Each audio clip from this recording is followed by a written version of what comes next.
Hello friends, I'd like to talk to you about how starting IVF is a little bit like catching a wave. And now I'm not a surfer myself, I've maybe tried it a couple times, but I do know it's critically timed.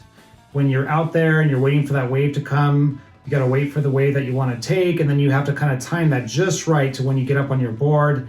And it's a very difficult process, and the same thing holds true for IVF. When we wanna start IVF, we're working first with the ovary and stimulating the ovary to make a lot of follicles or eggs for us. And that's a critically timed event as well. So there's certain opportunities, just like the wave that comes by, there's certain opportunities to kind of ride that and get to what we want to achieve.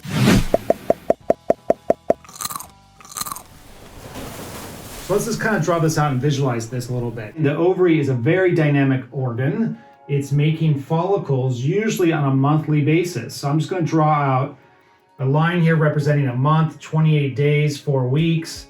And we're going to say that about mid-cycle is when ovulation typically occurs. What's happening here on the period is that there'll be some potential follicles that can grow. So again, an opportunity to grow the follicles. Usually they're pretty small right here. And I'm just going to kind of put down here less than 1 centimeter. That's typically how big they all are.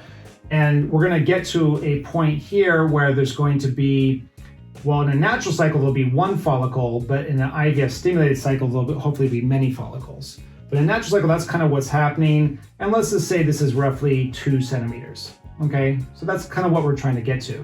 Now, I'm going to kind of change colors here just to show you that that's what happens naturally. But in IVF, we're trying to get many large follicles. So we're going to put those extra ones that are only growing because of the medications we're using in response to the medications. Our opportunity to start that whole process is back here. On the period, the follicles are small, and normally the estrogen that's being made by these follicles is also relatively low. It's not completely low, we're going to talk more about that, but it's on the lower side. And that's just telling us that we have, again, an opportunity to start to push all of these to grow, and rather than get one, get many.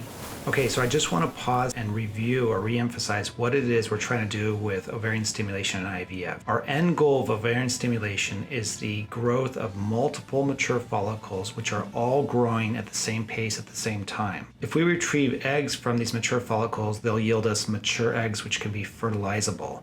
If we extract eggs from small follicles, they're not fertilizable. So the estrogen level that we're drawing, usually in the morning of the day you're supposed to start medications, is a clue as to where the cycle might be going. It indicates where we might end up. So if that situation is not optimal, then we don't start. We look for a different opportunity to start the cycle. Much like a wave, we don't try to get up on a wave at the wrong time. We go look for another wave. So I want to give you some examples of 3 situations which are suboptimal to start IVF. Okay, so let's talk about sometimes when we don't have this opportunity, how we address that. So one problem that can occur when you come in for your ultrasound, you do your blood work, and you're around cycle day 1, 2, or 3. It's what we call usually a baseline.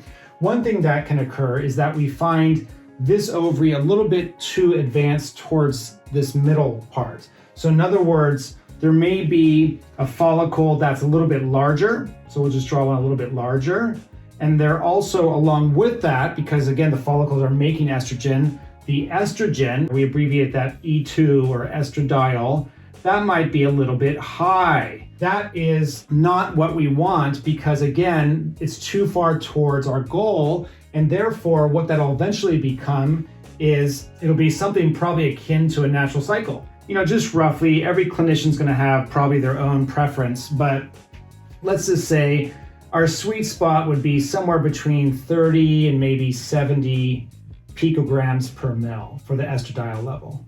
Again, this is kind of variable, clinician dependent, also assay dependent. There's some assays out there that only say it's less than 50. That's really kind of not specific enough, but let's just say our sweet spot's around here. So when I say it's high, I'm saying it's probably like 80, 90, 100.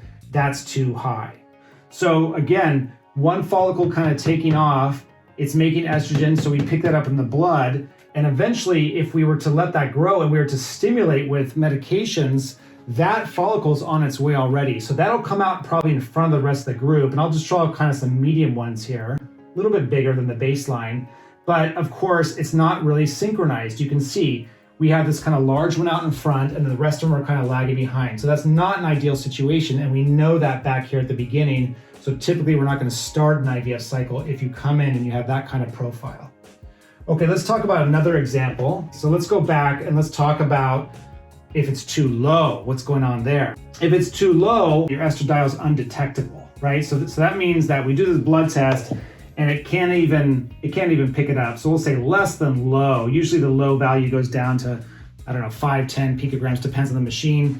But let's just say it's less than low. It can't even be picked up in your bloodstream. So what that's telling us is that this ovary is really quiet. It's the opposite of having an advanced follicle. It's really quiet. We don't even see many follicles, or they may be kind of small.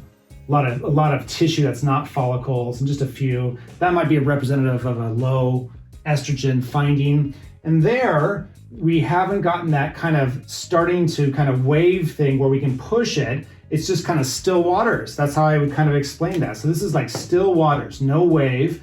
And so if we want to go ahead and stimulate that ovary, we should wait until we get a little bit of a rise, and then we can kind of push with those medications and get that wave to kind of really come up, right? So that's the idea there. Wait on that. Let's talk about pill use. So I'm talking about so far natural cycles, but let's just say that your IVF doctor put you on pills for a few weeks before you started.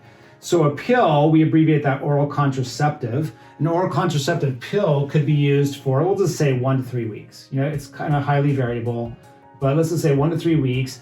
And the purpose of that is to kind of suppress the ovary and kind of synchronize it so that we don't have that leader. But what happens if you kind of over suppress? And that's exactly that same picture I just drew for you. So if you're on the pill, that's one problem that can occur, is that you're too suppressed. Sometimes the pill's used and it can be helpful, but sometimes actually it'll make it over suppressed. And then again, we have to wait. Usually that's the cure for that. Okay, let's go over one more example. This one is going to be typically going to be coming from an ovary that's found in an individual that might be a little bit older reproductive wise. Let's just say maybe over 40 or so.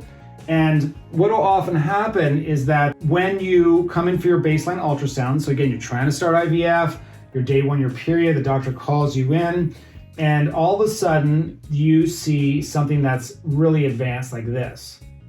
So not just a little bit of advanced, but really advanced. And your estrogen, again, remember we said we wanted it maybe around 30 to 60, something like that. It's 200, so way up there. And what that is telling us that this is basically a large mature follicle. So remember before we said when the follicles are about ready to ovulate an egg, they'll be about 2 centimeters big, and that's kind of what I'm drawing here, about a 2 centimeter follicle, very large, with an estrogen that kind of reflects that. That's like a typical mid-cycle estrogen. That should be over here, but it's up front when the period is happening. And that, again, we would see typically in an older individual, and that is because the body is pushing the system real fast. Not just a little bit fast, but real fast. And so with this, there's a way to kind of parachute out of this problem, because as soon as you ovulate this out, that presents another opportunity. So what you can do, because the body's already sent the signal way out here in front, before you even got your period, the signal was happening. So what you can do is you can try to get back to that point, and that's when you can start to ride that wave, if you will. So back in here, back before the period happens, you basically ovulate out this egg, and that'll basically get you into the luteal phase, and now we're completely off of this original cycle. We're not following this at all anymore. It was day 1, but it's kind of acting like it's day 14. And so now if we ovulate, now we're actually post-ovulation. We're kind of in here, okay? This is the preceding luteal phase. So hopefully this is not getting too confusing. Let's just put LUT, this is a luteal phase, and this is a luteal phase, okay? And we're back in that luteal phase once we ovulate, and that's another opportunity to start, because remember I said the fix for this is if we back it up and go to when the body is originally stimulating this follicle to grow. So if we can use our medications back in here before the body pushes it, we'll have an opportunity to start. Let's just go back a little bit and recap. Most likely the opportunity to start IVF for most individuals will be right here, day 1, 2, 3, right in the beginning, okay? But there's other opportunities to start the luteal phase as well. Just think about it like the wave. So again, let's just draw still waters. We're going to draw a little bit of an increase in a wave. This is typical where we want to start. But if the body's pushed it too much, there's a big wave right here, this follicle's happening, well, that's fine. We'll just go back it up a little bit and we can catch the wave back here. And so then when we get to, we're gonna kind of readjust, when we get to out here, the wave will be big. So we're just gonna go with what the body's giving us, adjusting to it. But that's typically how we deal with these different outcomes when we come in for a period and the follicle's already advanced. So again, ride the wave. We don't want still waters. We don't want you to be too suppressed like on an oral contraceptive pill. We don't want the white cap to already be happening because that just leads to one egg and we want many eggs. We want to start to push the wave, ride the wave when it's just kind of coming up and it's perfectly timed.